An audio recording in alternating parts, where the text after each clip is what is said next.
এই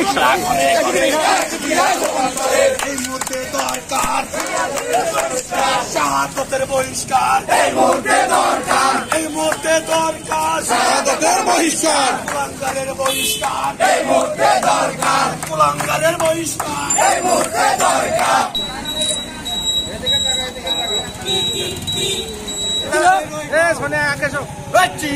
হুশিয়ার সাবধান, শাহাদাতের দুই গালে জুতা মারো তালে তালে, জুতা মারো তালে তালে, শাহাদাতের দুই গালে, শাহাদাতের দুই গালে।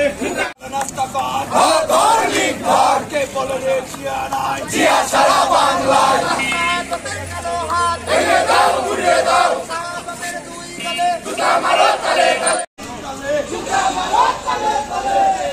সাধারণ জনগণের কাছে উত্তর বলতে চাই, আপনার সত্যতা তো অবশ্যই আমরা যাচাই করে এখানে মিছিলে আসছি, আপনারা আরো যাচাই করেন এবং জেলার যে নেতৃবৃন্দ তাদের কাছে অনুরোধ করি অবিলম্বে এই কুলাঙ্গার এই শাহাদত হোসেন ছানিকে অবিলম্বে বহিষ্কার করা হোক। কারণ আমরা অনেক কষ্টের বিনিময়ে এই বিজয় অর্জন করেছি।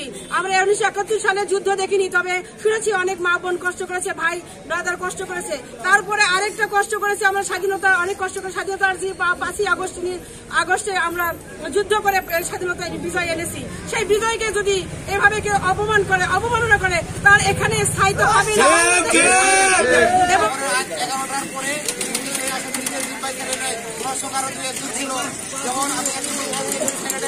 আমাকে কিছু না বানিয়ে যেমন আজকে চাউল দেওয়া হয়েছে আমার ওয়ার্ডে, আমাকে জানানো হয়নি কে এক ওয়ার্ডে দেওয়া হয়েছে, দ্বিতীয় ওয়ার্ডে উনি গেছে, ওনাকে আমি ফোন করে সকাল থেকে পাইনি কে। এই জন্য আমি বলতেছি এই অবিলম্বে এই রিপোর্টে ওনার জন্য পদত্যাগ করা হয়।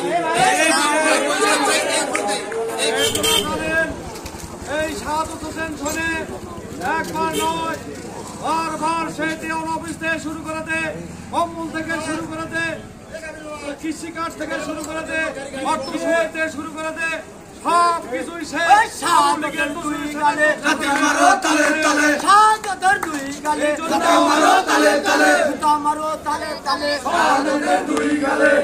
এই জন্যই কোন বিএনপির নেতা কর্মী সেখানে কম্বল থেকে শুরু করতে কোনো কিছুই সরকারি সুযোগ সুবিধা পাচ্ছে না।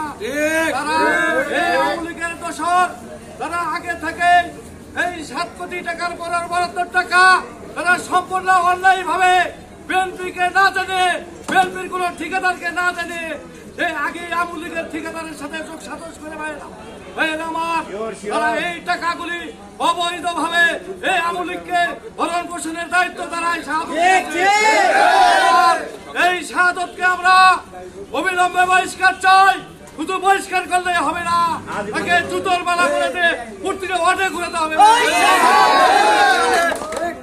আমার এই অনেক কিছুই করেছে আমরা বুঝতে পারি না, এখনো পুরো সময় যে আওয়ামী লীগের লোকজন এসে ঘুরে, কোন বিএনপির লোকজন তার সাথে নেই, কোন বিএনপির লোকজন তার সাথে নেই, কোন বিএনপির কর্মকাণ্ড নেই, কোনো কিছু সরকারি বরাদ্দ আনলে কোনো ইউনিটকে বলা হয় না।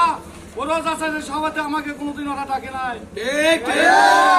আমি বলতে চাই আমরা অন্যায়ের বিরুদ্ধে সোচ্চার, যে বৈষম্য বিরোধী আন্দোলনের মাধ্যমে, এই ছাত্র আন্দোলনের মাধ্যমে দেশ স্বাধীন হয়েছে, এই স্বাধীনকে সংরক্ষণ করে রাখতে হলে, সজাগ রাখতে হলে আমাদেরকে সজাগ থাকতে হবে। এই স্বাধীনতাকে অবমাননা করেছে, সেই স্বাধীনতাকে আমাদেরকে অক্ষুণ্ণ রাখতে হবে।